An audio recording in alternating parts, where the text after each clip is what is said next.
Bob, you're on. Finally.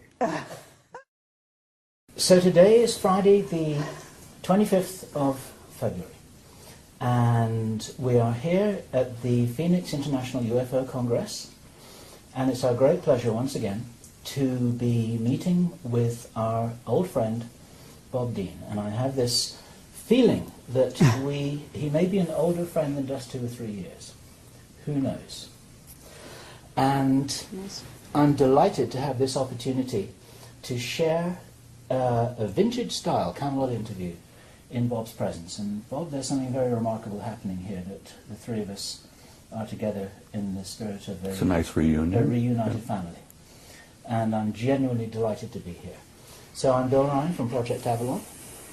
And I'm Carrie Cassidy from Project Camelot, and we are also both from Project Camelot. An interesting dichotomy. Things get pretty complicated, you know. No doubt about it.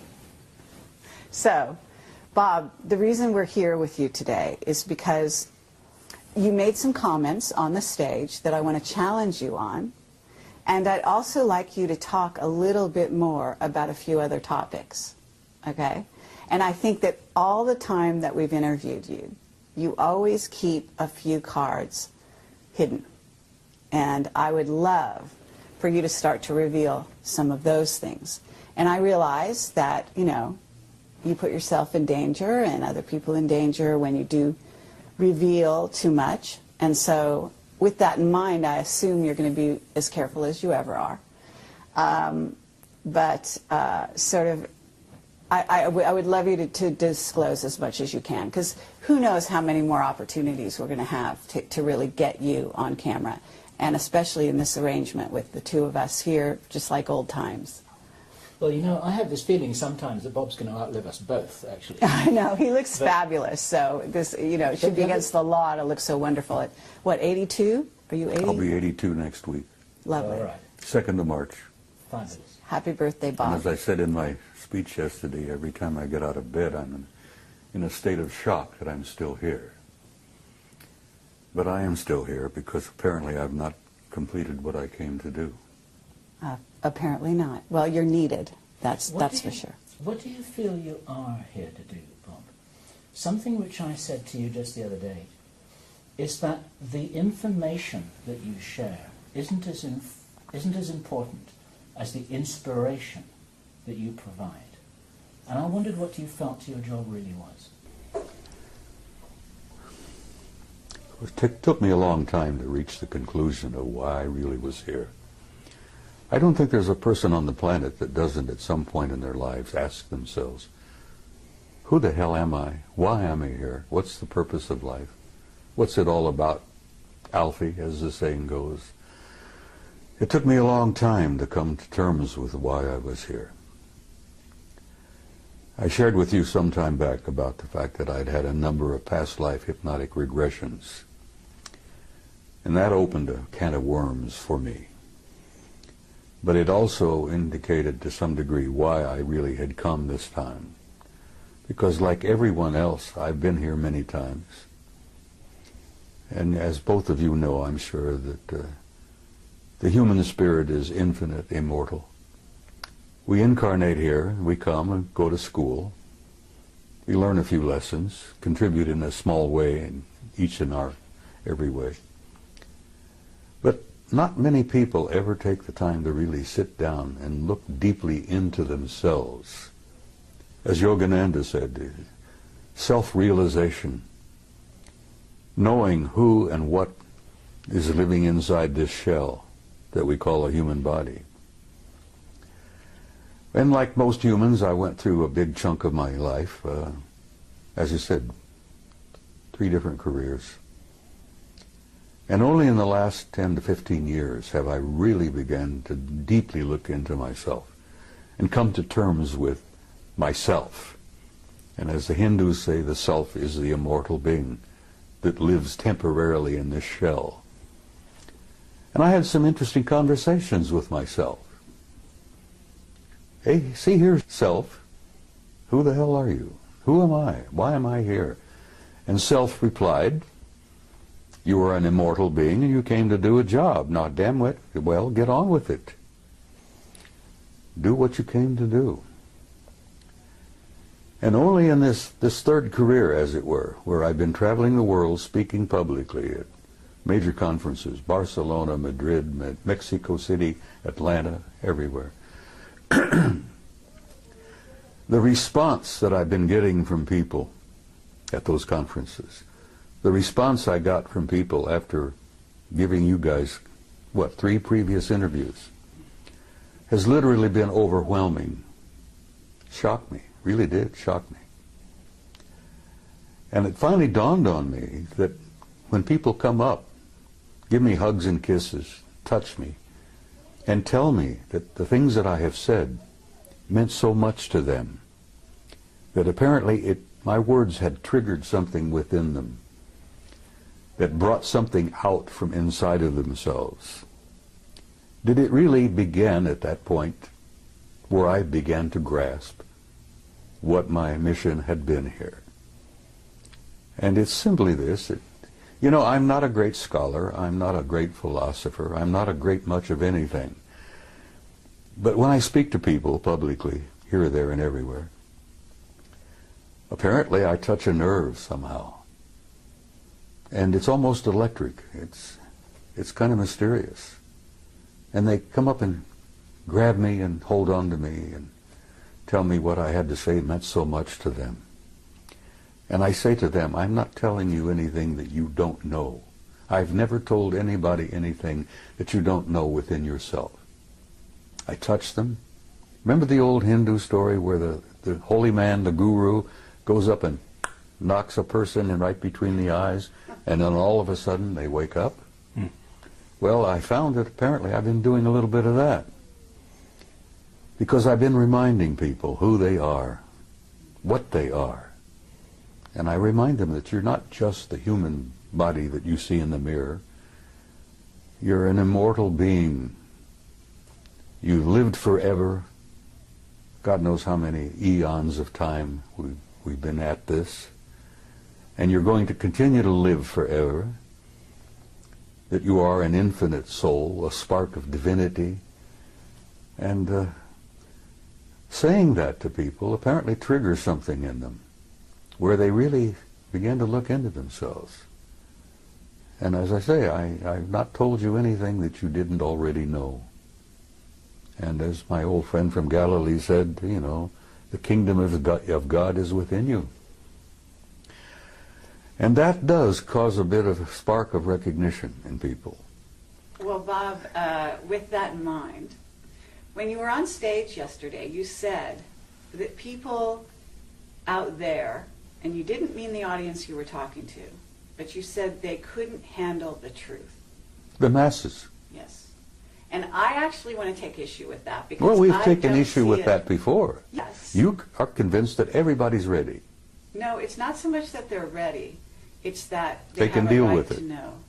Well, having the right And to know. judging for them is just No. what the Illuminati have always done. They have decided what we're allowed to know and what we're not allowed to know. And it's not up to them. It's not up to you, and it's not up to anyone else to determine who is ready to know and who isn't. It's up to them to know. I'm not determining for anybody who's ready. I know, but what I'm saying is, you know, you are a leader, okay?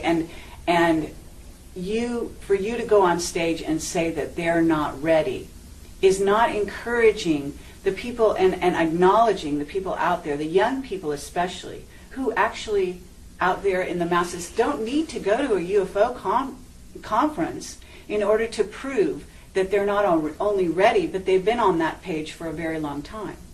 That's why these sci-fi movies are flocked to by the masses around the world. That's why these shows are watched, because not only do they watch them out of curiosity, but they watch them because they remember. Some of them come in at this time, they're They coming know. in, yes, they're They know coming in in their with heart. total recall. Yeah.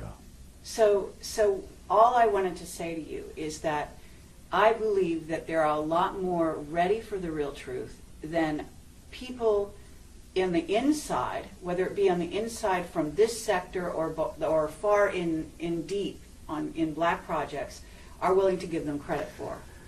Over the last 20 years, I've noticed a change in human nature. There has been definitely an expansion of consciousness in masses of people all over the planet.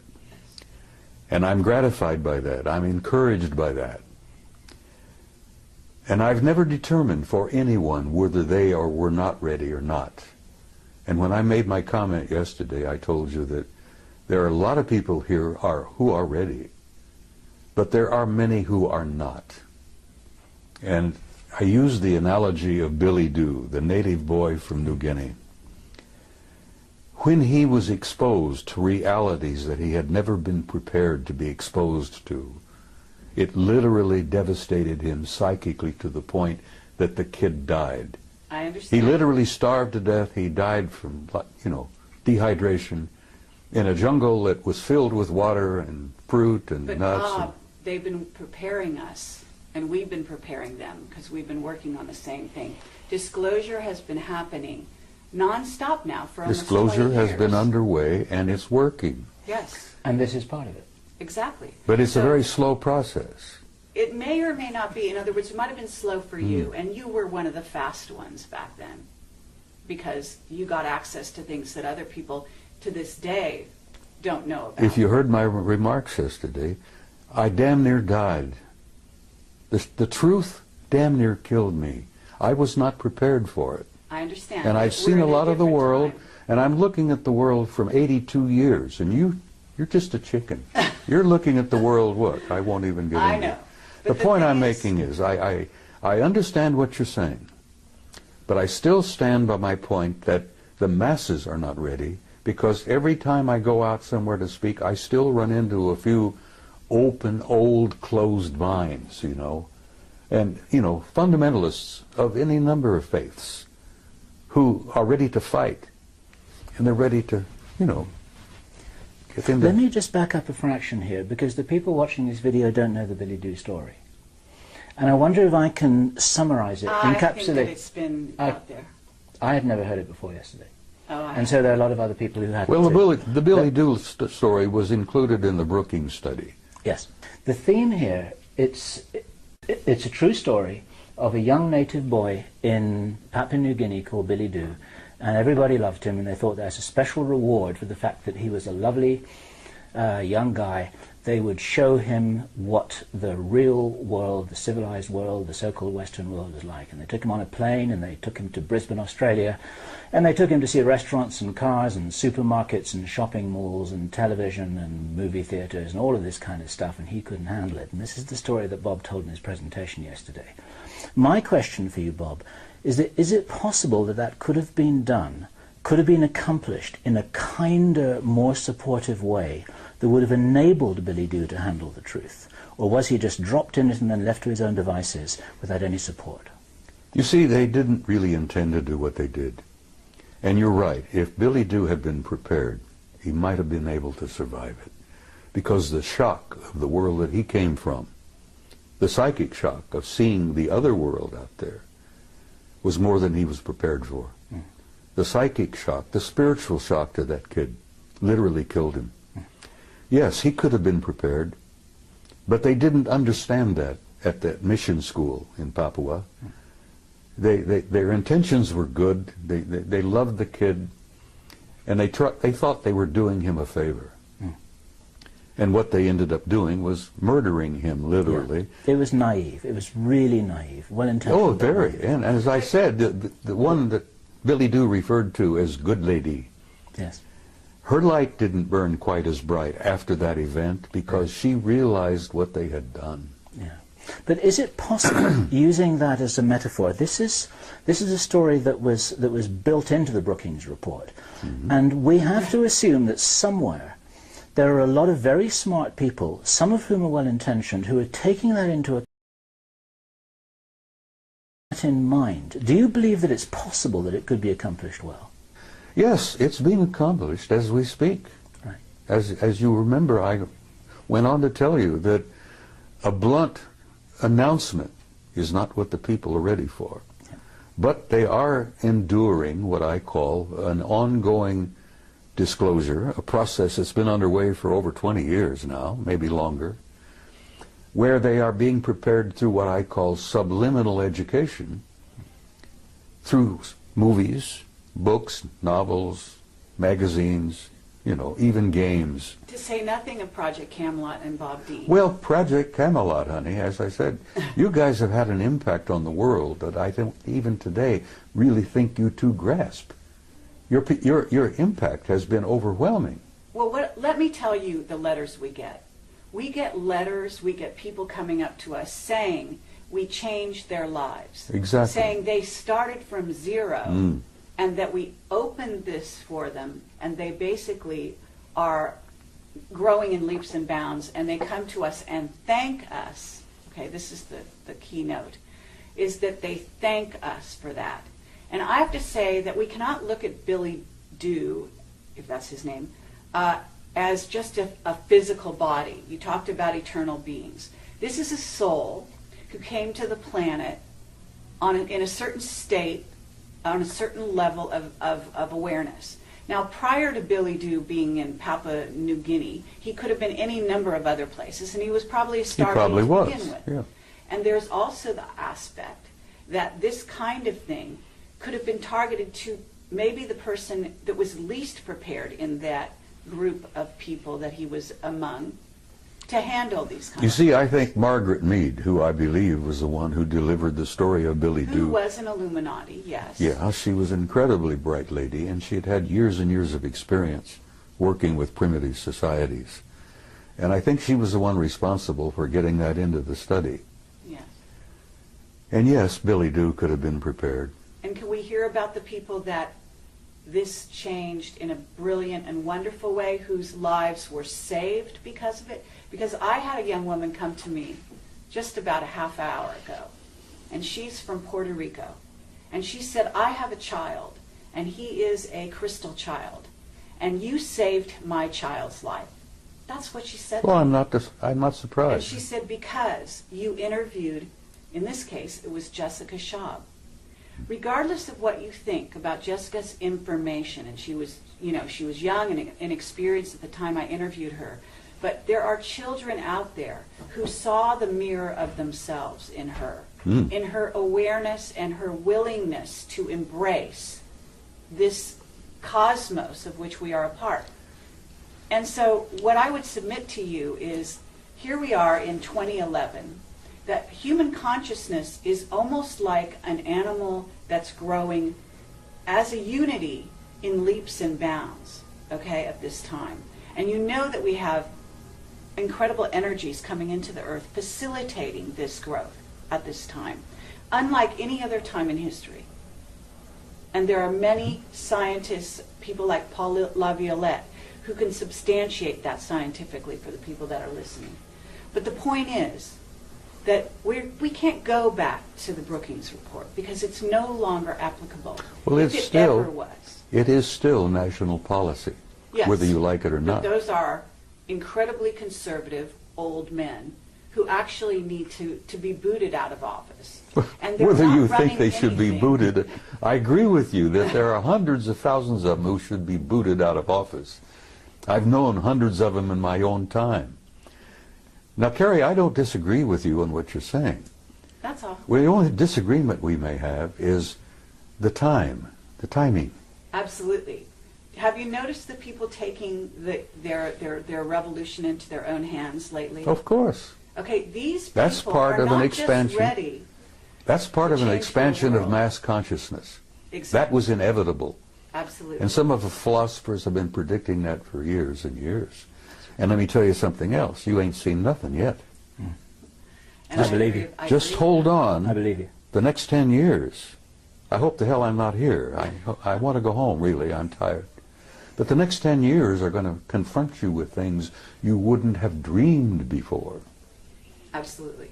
Now, Rich Dolan just did a wonderful speech. He did. He always does. Yes, he does. And he talked about the fact that there is a almost separate society out there. There is. You could even call them a rogue secret military group who has created a whole society that is based on technology that is not in the public domain, that is based on concepts robotics, nanotechnology, Genetic they manipulation. live, absolutely, and they have money galore that they've basically stolen, secreted, taken from drug money, and supported these black projects that we at Project Camelot have been pursuing and interviewing people about. Projects for the 5 years American now. people have been financing for years Absolutely. without even knowing it. So the point I'm trying to make here is that if you look at the earth and you look at humanity, we have two groups. We have a rogue group that is living, maybe we even had a witness that said 10,000 years ahead of this group.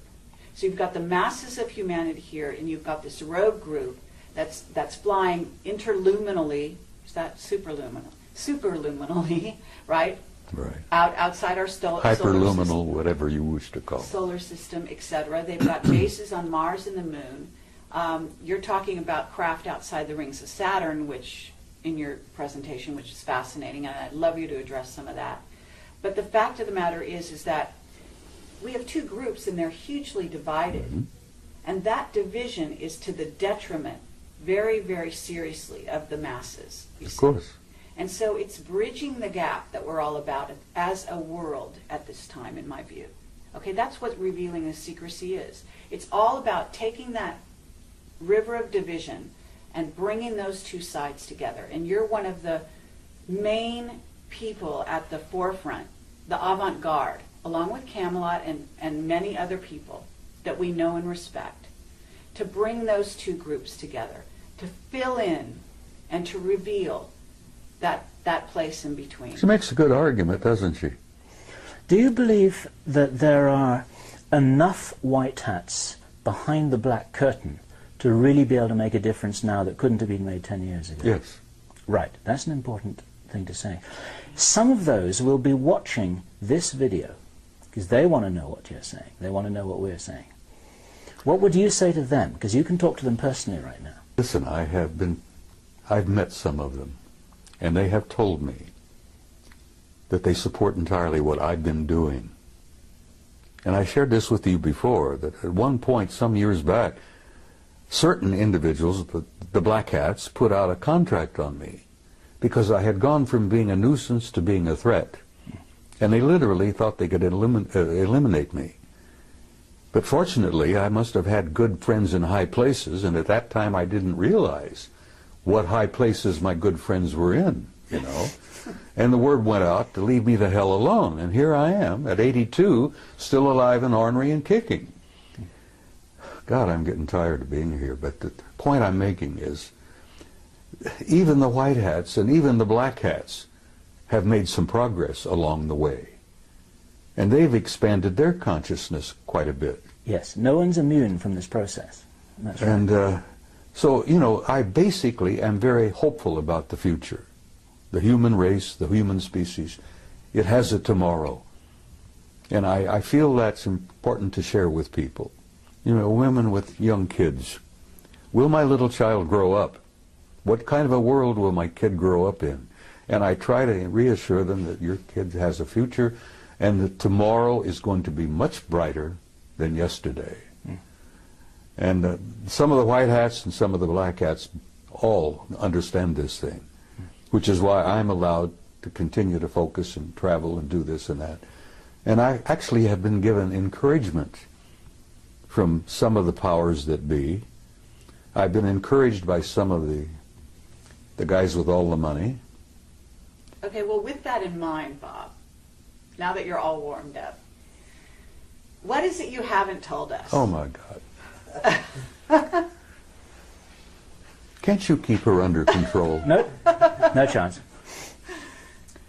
Carrie, a year ago at Laughlin, I gave you an interview where I thought I would shock the hell out of you. And apparently it didn't. And I told you that I had had a personal relationship with non-human intelligence since I was about 2.5 years old. And actually that relationship perhaps went back before I was even born.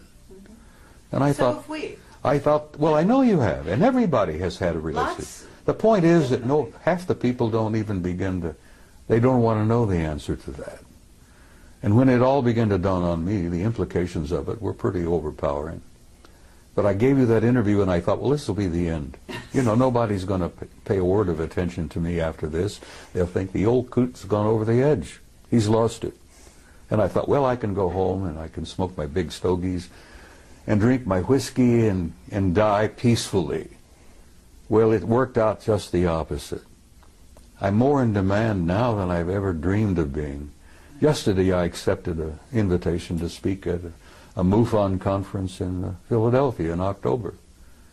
And I gave her I said, look, I'm going to tell you honestly, if I'm still on the planet in October, I'll be delighted to come. But I'm not making any plans really that far ahead, you know. I can't buy an insurance policy at my age, you see. But I'm hopeful, honey. I feel very hopeful about everything. I'm sure you're hopeful, but what is it you haven't told us? Because I believe, look, we've got time travel. There's issues with that. We've got travel through jump rooms to Mars and so on. I'm sure you've been exposed to some of that. You did share a little bit of that with me on my last interview with you.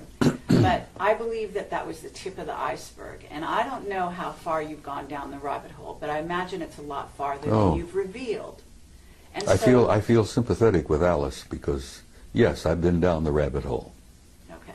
And you feel, I know you're a very conscientious and loving individual, and I know that there's some things you want to reveal and some you don't because you want to protect people. And I don't think you have a whole lot to protect in terms of yourself at the moment because, as you said, you're protected. And we have also been threatened in the last year and a half, each of us in different ways, our lives, as a result of what we've done.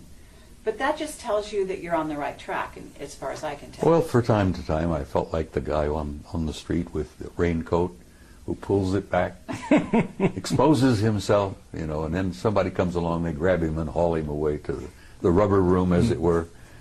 I felt that way for quite a while. And yes, there are many things that I have not shared with you. How about this? Wendell Stevens passed on recently, and he was a very good friend of yours. I knew Wendell for 35 years. Okay. And you told me that Wendell said some last words to you. Would you share Wendell that? and I had shared a lot before he got really sick, became ill. I had encouraged him for a long time to admit publicly that he himself had had personal relationship with some of them. And he said, Bob, I can't do that. He said, every ounce of credibility that I've had over the years will go down the tube if I say that.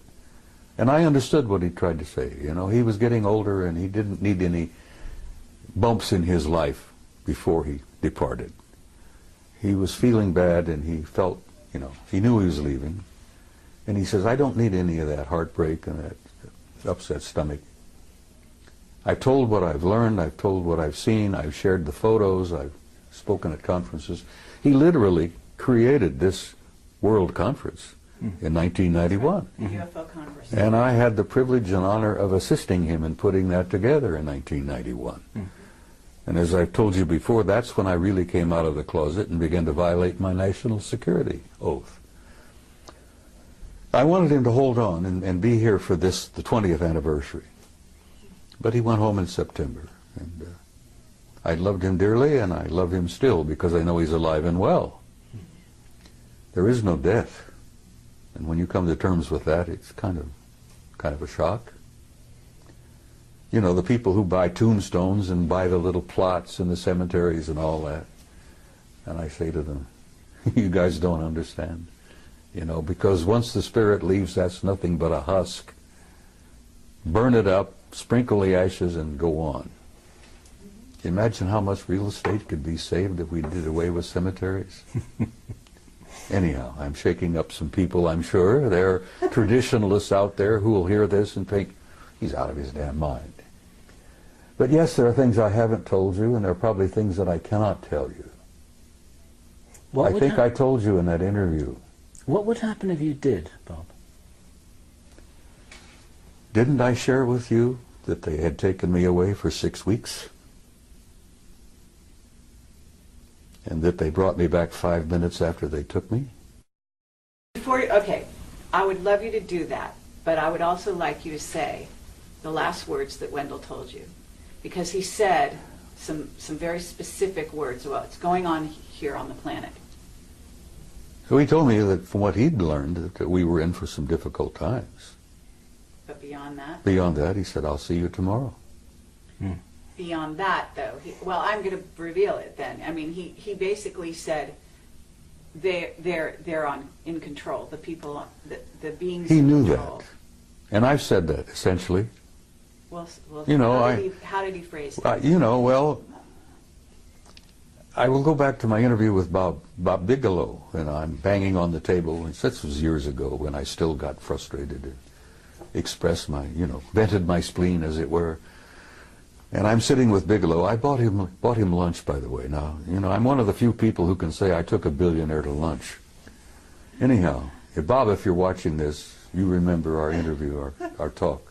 I'm banging the table because I was so frustrated and aggravated. And Bigelow said, calm down, Bob, calm down. He says, everybody has an agenda. And I said, yes, that's one of the things I'm angry about. Everybody's got their own damned agenda. And he says, Bob, there's only one agenda. Only one agenda. And I says, what is that? He says, it's their agenda. Always has been, is, and will always be until we grow up. Now, Bigelow shared that with me. Wendell shared that with me. He said he'd learned that, there's only one agenda. They're not only merely in control, they've been in control from the beginning. And they are controlling disclosure. Okay, and they are deciding whether the masses are ready or not. And who is they? Sweetheart, there is indeed a galactic federation. You may think that's a joke. You may think that's a little funny thing from the Star Trek series and all that. There is indeed a galactic federation. And the headquarters is not even in our galaxy. Now you put that in your pipe and smoke it. That there is a federation of advanced intelligence in beings throughout the universe. And the latest figure, 200 billion planets in our galaxy, 200 billion galaxies in the universe. It's probably much, much more. But there is a federation, there is a control, there is a purpose, there is an agenda, and the survival of this species on this tiny zoological garden is important to them. And they are in control of disclosure. They could end it tomorrow if they chose. They'll end it when they have determined that the masses on the planet are ready, and not one instant before will a disclosure literally, in a big way, take place. Now, as I pointed out to you also, it's been my experience, and I've had first-hand experience with this. I've never spoken at a conference in the last 10, 15 years where there wasn't at least one or two of them in the audience. And like Ingo Swann, I've developed the ability to spot them. And I've even had them come up to me. And I think I shared this with you on that interview, where they come up to me after a presentation, shook my hand, and told me how much they appreciated what I had to say. And I've learned that they attend these conferences not to listen to what the speakers have to say, but they're monitoring the response of the audience to what the speakers have to say. Sure. Because their monitoring of us, their evaluation of our condition is incredibly powerful. There are a bunch of outstanding experts in that group. And as I said, they've been with us since the beginning of time, literally. They created us initially. They genetically manipulated us. They plucked those golden apples and turned us into what we are. Now that process is still underway. Those golden apples are still being manipulated. And we're learning to do that ourselves. But I will say to you again, the psychic shock of learning all of this all at once would be like Billy Do. People would, and I've run into them too, honey, and they don't want to know the truth. There's a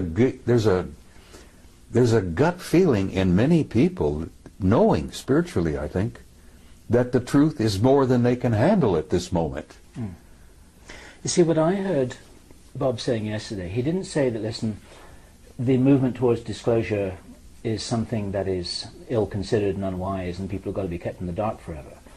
I think Bob was saying that it can't be done in the way that some people are thinking, with reference to Obama calling a press conference and say, okay guys, we've got this little secret, so listen up and we've got something exciting to tell you. Well, he's not going to do it that way, and Bob was explaining that it's been happening for quite a while. It has to be a gradual process. And it's an ongoing strategic process in which people are waking up in waves.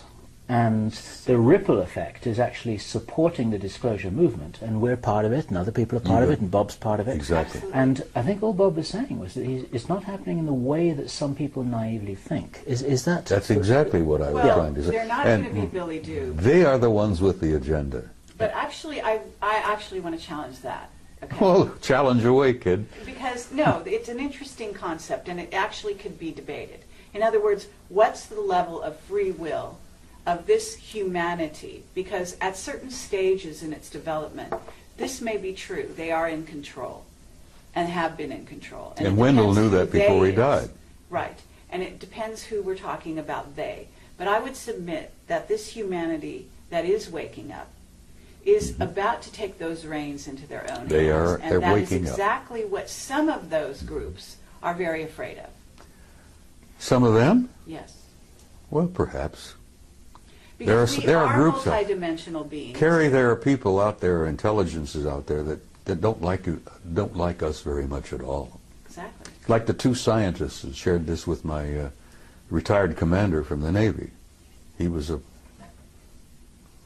fusion specialist. What is it? The other element, the other level of reality? I forget. I'm having one of those senior moments. You will forgive me. Are you talking about free energy? Are you talking? Yeah, well, yeah. He was talking about. He'd worked alongside of a couple of those guys from along. Cold fusion. Hmm? Cold fusion. Well, it's a form of that, yeah. But before he retired, and he was leaving the laboratory just outside of Las Vegas, which he didn't want to be specific about, and I concluded he was talking about S4. He'd worked alongside of a couple of them for some time. And as he was leaving, he said, "Tell me what you really think of humankind." And the one chap said to him, "Well, since you asked." And these guys had worked side by side for a few years. "Since you asked, we consider humankind primitive, savage, and dangerous animals." And the scientist said, "I can't disagree with that, because I look upon the masses of humanity as primitive, savage, and dangerous animals myself." And that's when the other one injected a little bit of humor into the conversation and says, "You also smell bad. You stink." And the commander says, "You know, I took my shower this morning," and he's trying to, and they said, no, it's something about your human nature. It could be part of your diet, it could be the way you think. He says we call it kind of like an auric stench. We find it very discomforting. But nothing, no personal criticism here. And the commander says, "Well, I appreciate you being candid with me, thank you." And he went into retirement, and he speaks out very carefully. But okay, but so at this point, Bill asked you a question. They said, what would happen to you if you were to reveal some things that I'm not sure who you think is deciding it's okay, it's not okay. But what do you think would happen to you at this point? Because I've got some people telling me that now there's levels of controllers. And when you talk about Galactic Federation, you talk about the Guardian Alliance, or whatever you want to call them, those are a certain level. Then we have the ones that are actually here on the planet who are doing things like knocking people off because they do reveal truth. Okay. And well, those guys are not doing that very much. Most of knocking people off are some of our black shadow government people. Exactly. So I'm asking you, if right here and now you know what you can say and you know the limits of that, I'm sure. I can say almost anything now. Okay, great. Because I don't worry about it anymore. And frankly, I don't care what our shadow government thinks about it. I know this, that I've gotten some good friends in high places, not merely up there, but back in Langley and a few other places. You know. Absolutely. I became a nuisance, then I became a threat, and then I ended up, I'm an asset. An asset, exactly. Yeah. Exactly. So I've been encouraged, my health, you know, I'm still being looked after, I'm still being invited, and I joked with, I think you maybe, about, I don't travel anymore, cabin class. I had a bad experience coming back from Barcelona, and you know, I'm not a snob, but I'm sitting in this big jet in the middle section, and bless her heart, there was an enormously overweight lady on my right who kept falling out of the seat. There was a squalling brat on my left, and here I am. I can't stand in line to wait to pee anymore, you see, because of my age and a couple of little infirmities that I have. And I said, look, I'm not going to travel cabin class anymore. Guys, if you can't buy me a business class ticket, I'm not coming. Well, good God, I thought that would be the end of that. No more trips. I was shocked. Oh, yeah. They're buying business class tickets for me all the time. The guys in Madrid bought me one, you know. Right. Absolutely. And the guys in Pennsylvania, which I will, if I'm still here, will be speaking out in October, bought me a business class ticket. And well, they should. So six days you disappeared. You came back 5 minutes. No, later. I was gone 6 weeks. 6 weeks. Okay. So And they brought me back 5 minutes after they took me. Now, there are people out there who are watching this who think that I'm totally insane. And I don't care. Because I went through that period also, you know. I've shared with you, I went through 3 stages. I began to think I'm losing my mind. That was stage 1. Stage 2 was I became convinced I had lost my mind. Now I'm in stage 3. I'm sane, and the rest of the world is nuts. And whether you guys like it or not, that's where I am today, and I'm comfortable there. In support of you, Bob, there's a guy called Michael Ralph who published a book called The Mars Records. Have you heard his story? I've heard the name, I think, but Okay. I'm not familiar with it. In a nutshell, Michael Ralph, who worked, I believe, for the US Navy, recovered memories that showed that back in the 1970s, he had been taken to Mars on a tour of duty that lasted over 20 years. And when that tour of duty was completed, then he too was returned back to his original timeline the moment after he left it. Doesn't surprise me a with bit. his memory wiped. Now, you can't get mainstream establishment scientists to listen to that without saying poppycock, balderdash, can't be. It's like Stanton Friedman says, they say it can't be, so it isn't. But we're not trying to talk to the mainstream scientists here. We're probably They're the worst. we're probably talking to the 12-year-old kids who say, yeah, that sounds pretty cool and it sounds real to me.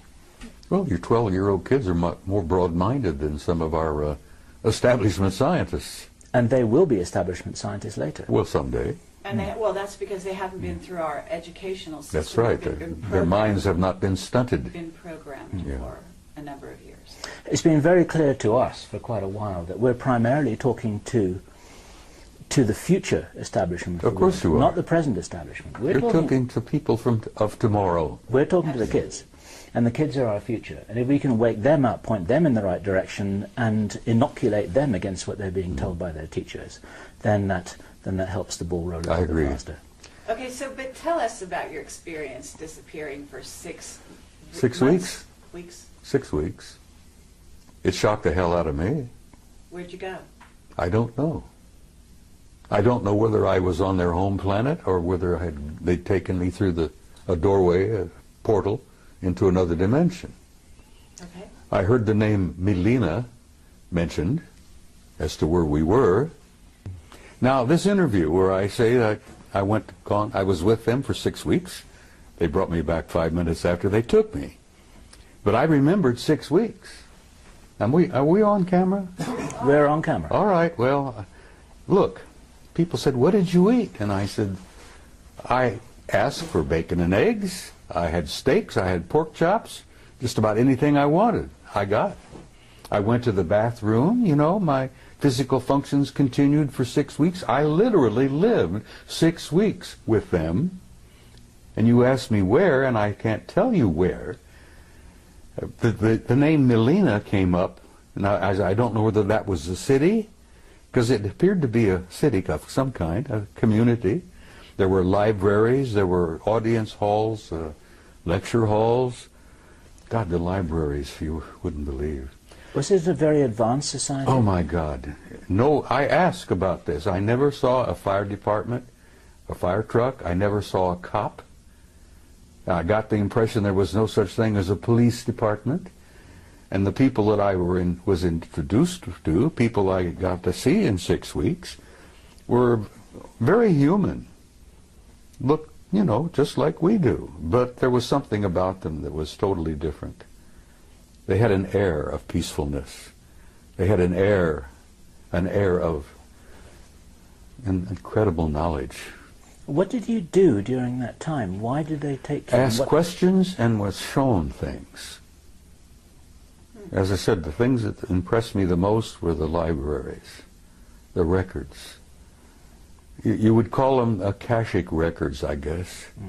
I was told that in this one facility that every event in the history of the universe was there to be retrieved at will, if you wish.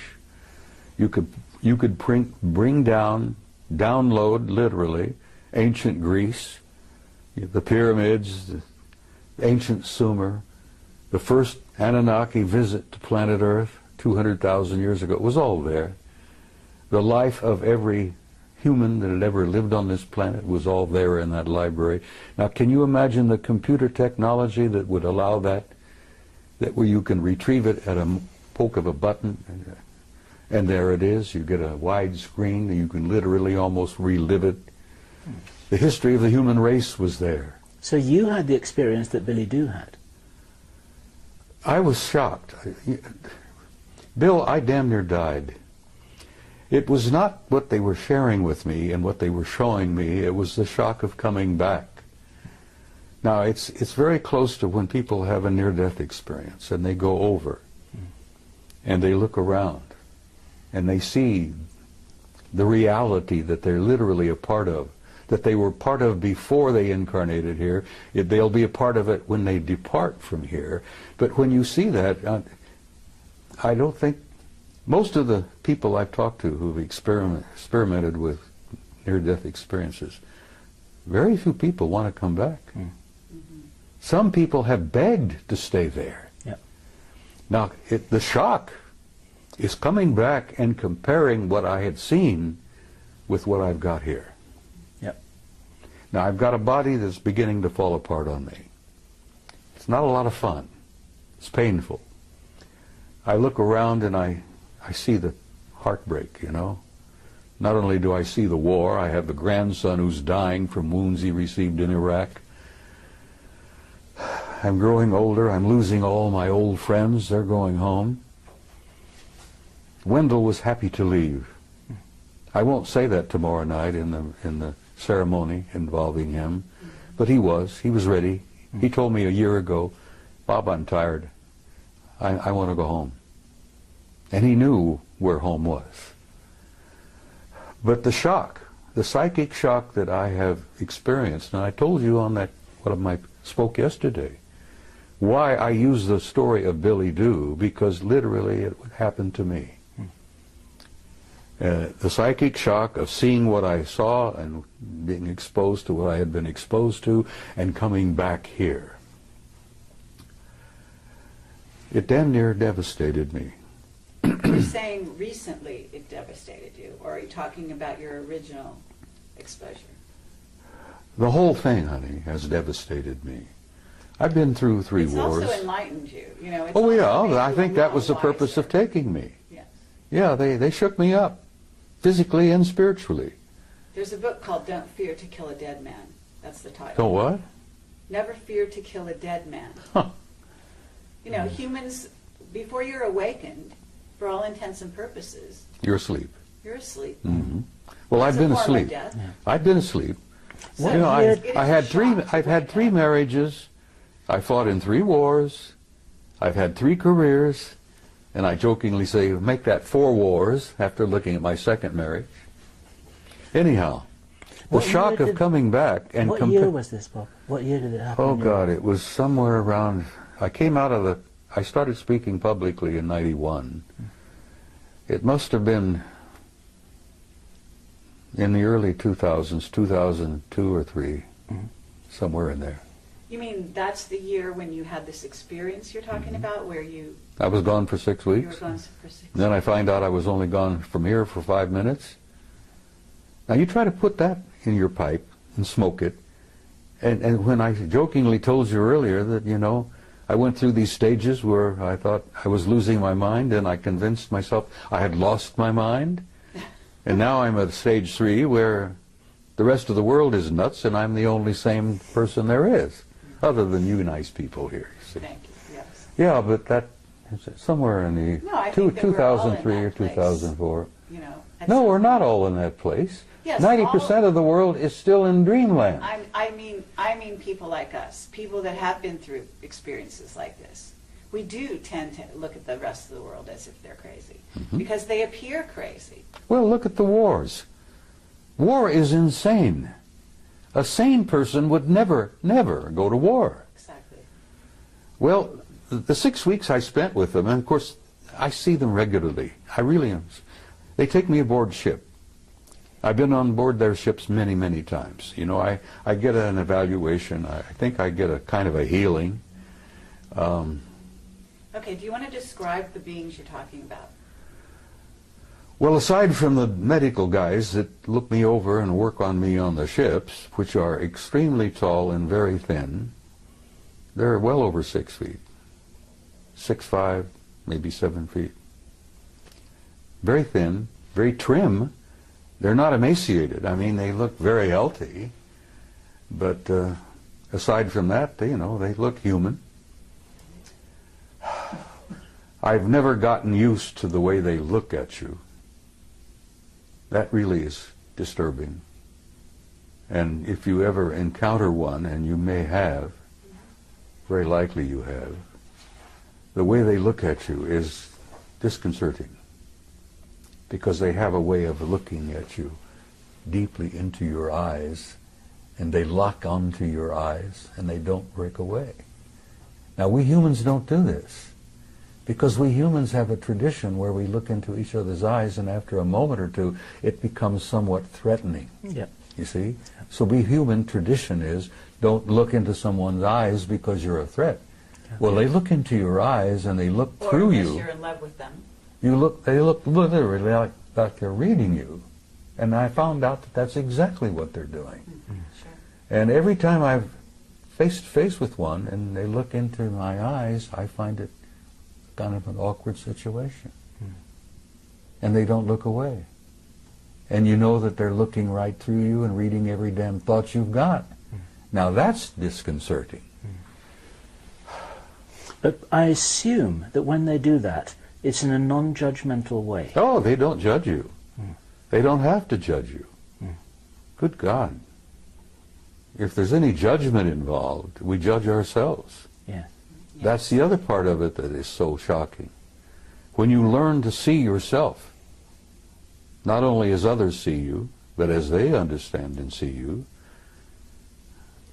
that's one of the things that happens in the death experience. The judgment is there, but God is not judging you. You judge yourself. Absolutely. And that's the worst part about it, because every damn experience in your entire life is there in front of you, like a book, or like a movie, like a CinemaScope movie.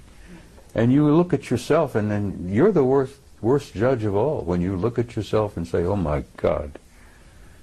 Because in the death experience, and I've been through that hundreds of times, you feel the emotions of every person you've ever been involved with in all of your lives. Every hurt that you've ever given someone else, every insult that you've ever given anyone else.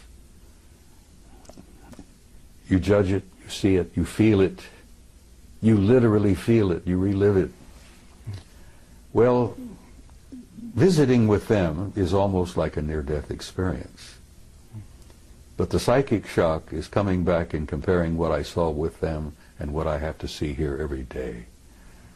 Little kids on the street that are hungry. People waging war. The people being gunned down in Tripoli by Gaddafi. And I've learned over the years to look around and pay attention. I don't miss very much. I've trained myself. And when you see that and you feel it, and it breaks your heart to see that and to feel that. And then you understand, I think, why I want to go home and where I'm tired.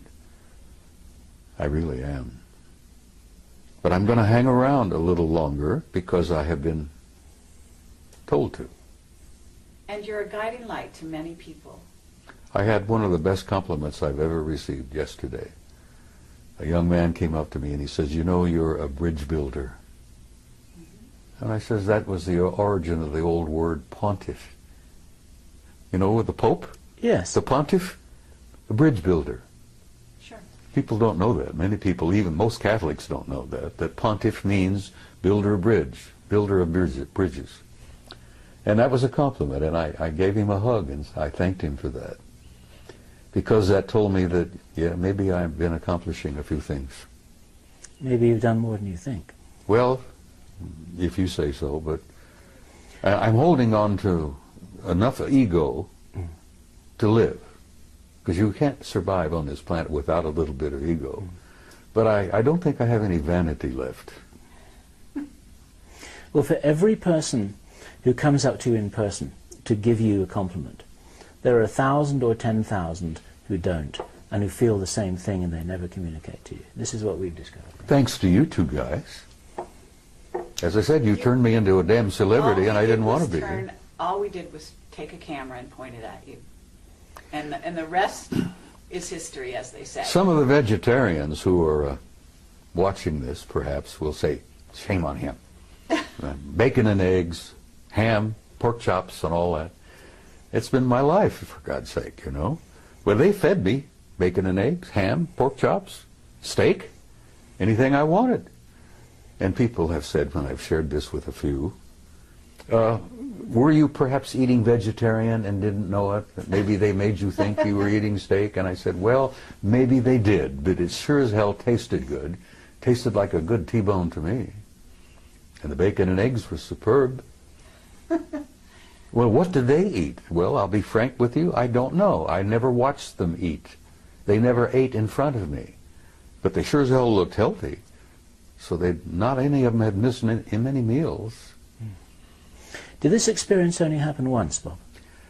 That experience, being gone 6 weeks and taken there wherever I was, as I told you, I didn't know whether I was in a city, on another planet, or wherever. Maybe I turned and slipped through a portal into another dimension. Okay, Bob. That happened once. But I've been aboard their ships many times, and I've met many of them face to face, and almost regularly. Now, I get into an altered state in the middle of the night. I've been doing a lot of remote viewing.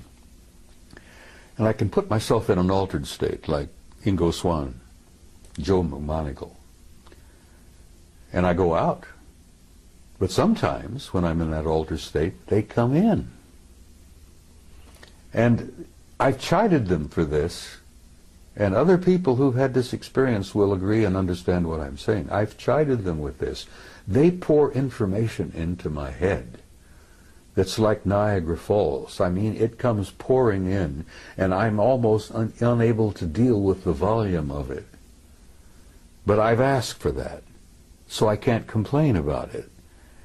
But it Information about what, Bob? Everything. Life, death, infinity, tomorrow.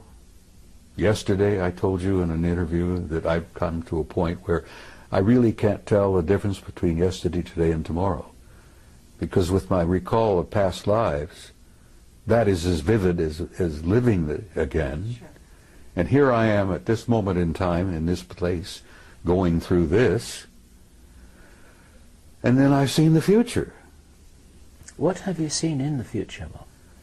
Well, the thing that keeps me hopeful and positive is that I've seen a gorgeous future. I've seen a beautiful future for the human race. I've seen a future for this species like I saw at Melina for 6 weeks of what it can be. Could you describe that for the people watching this video for whom a positive vision would be so valuable for them to join you in Well, I creating? try to say it, Bill. I try to say it repeatedly when I'm at a conference. That you're in for difficult times. That's what living on planet Earth is all about. It's a tough school. And I've said to people, and many people understand exactly what I'm saying, when you're going to school on planet Earth, you're in one of the toughest schools in the universe. And if you get a certificate from planet Earth, hey, I have a silver certificate. They showed me on Melina that I have a silver certificate. One day outside the lecture hall, took me to the library, and there was a table with scrolls all over the table. And they picked one up and said, "This is yours." And it was wrapped in a silver binder. And I intuitively said, "But I want one of gold," being an ornery cuss as I am. And they said, "Not yet. This is, you've earned this." I gathered that I matriculated enough to have a silver certificate, but I haven't got the gold one yet. Now, when you get the gold one, you graduate. Right. Well, that was a few years ago. Yeah.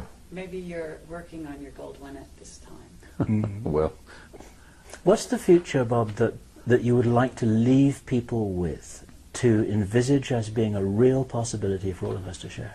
well, it's difficult, Bill. I mean, I try to put it into words, because so much of my conversations with them has been talk about subliminal.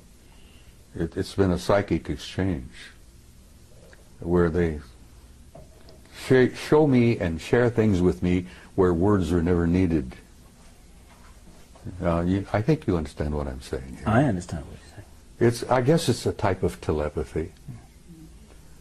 Because I had seen many times in my visit there that they didn't seem to talk to each other verbally very much, but they all seemed to know what each and everyone was doing. They were communicating with each other subliminally. I would leave in closing, just briefly. There is no death. People should not fear death. Now, there are a lot of not very nice ways to die, but there is no end. There's no death. Everyone is a spark of pure divinity, and there is a God. And that is something that I need to stress again and again and again, because I've been asked, am I an atheist? Do I believe in God? And I say, no, I don't believe in God. I know, because I've experienced that. So I would tell people who are troubled, worried, that the next few years are going to be awkward and difficult, but that's what living on Earth is about. But there is a future for the human species. The race is going to make this transition, and at the other end of this, it's going to be glorious. And I tell mothers, I said, your kids or grandkids, the future will be theirs. And then, like I said in Barcelona, which the Spaniards seem to appreciate, your children and grandchildren are going to the stars. And they seem to like to hear that. But it's true.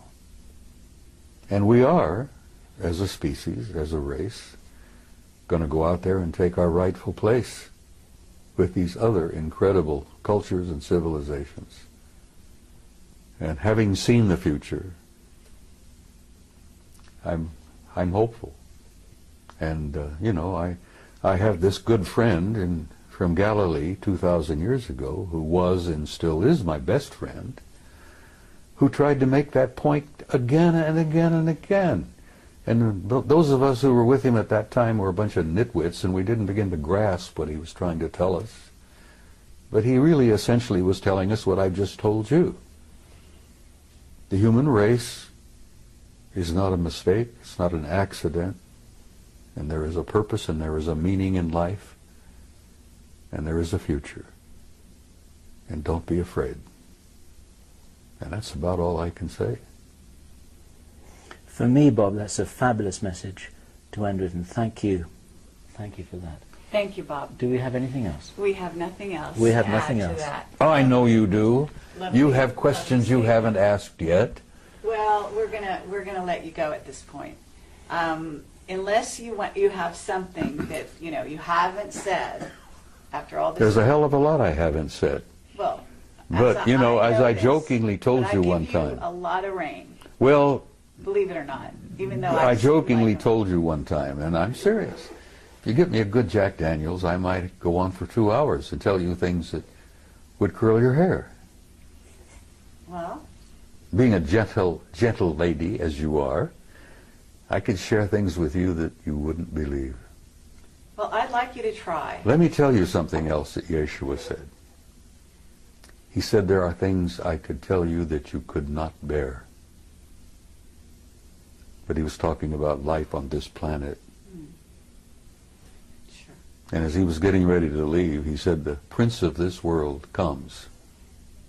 He has no dominion over me, but I will send a comforter to you until I see you again. And I've often wondered about who the prince of this world was, who didn't have any dominion over him. Right. And I have learned since that every planet has a kind of a caretaker, an authority. Every system has a higher authority. And the galaxy is divided into 4 parts, quadrants. And the Galactic Federation headquarters isn't even in our galaxy. Now that's pretty hard stuff to walk away with, You say that to people and they go, well, good. It's something to take home with them and think about that night instead of watching TV.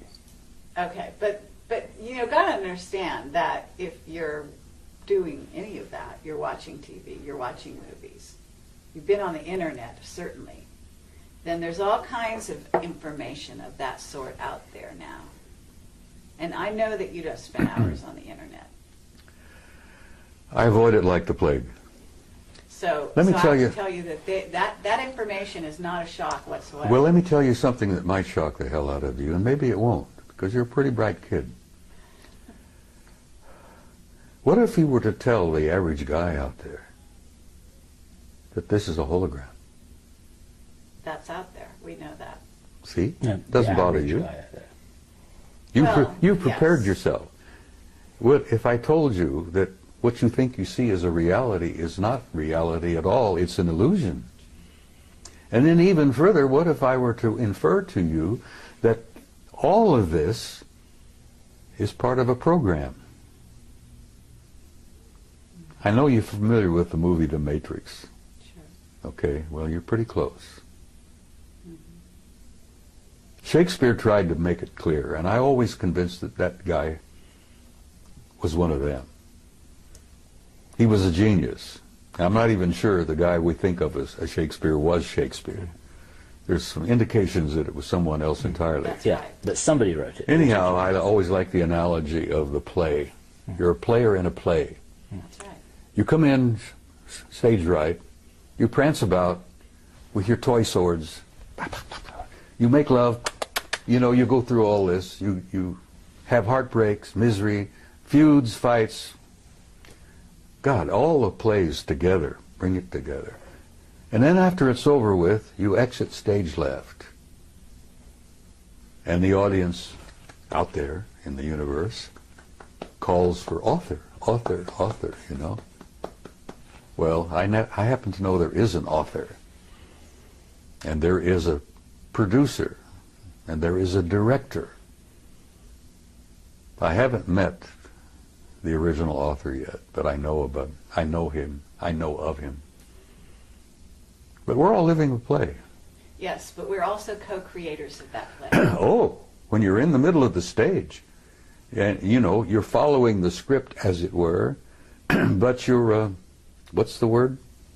Improvising. Improvising, adding your own words. Ad-libbing. Ad-libbing, yes. You're doing a lot of ad-libbing, and the degree of your ad-lib depends on how many lifetimes you may have lived. But we're in a play, kid. This interview is just a tiny chapter in a much larger play. Is there any other little pieces of information that, you know, because that's where the wider you open the door for people, the more they are able to go through the door and carry on from here. It's like passing a baton. So you can pass the baton anytime. I'm not quite ready yet to pass the baton. All right. But And I'm there's going to tell you that steps. there are things I probably could share with you, which I have not. And I'm going to save one or two of those for maybe another interview. Okay. Fair enough. We're not going anywhere. We're gonna be here for you anytime you ask. Right here, today, tonight, there are people going on that stage. Just before we telling came us. here, you saw in a classic example of, what is it? Obfuscation? Obfuscation.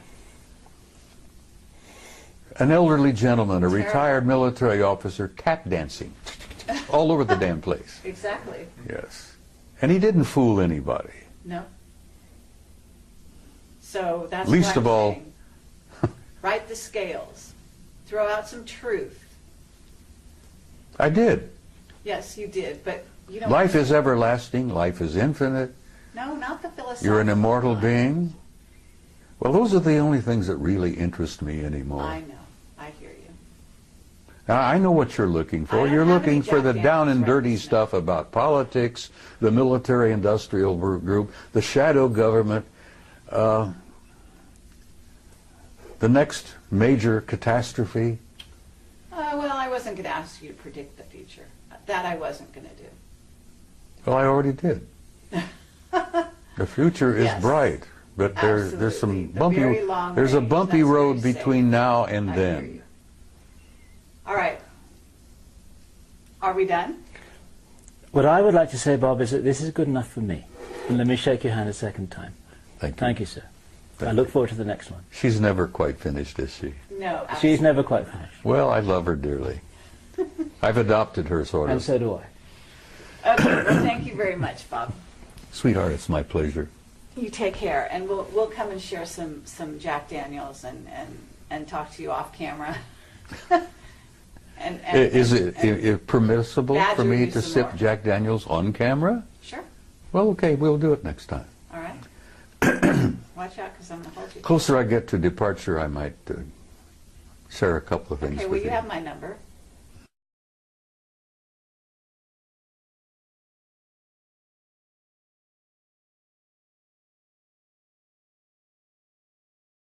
We're rolling. Okay. Well, Is that- I'm just not going to let you this- get away with murder. That's okay. Oh, Bob. Oh, I would never think of that at all. Yeah, right. It's I'm a- just that, you're kind of a wily old guy. Go ahead, use the word you were thinking of. Yes, a wily old.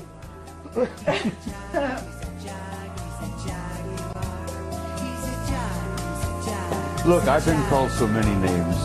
People have to get in line to insult me anymore because it doesn't bother me.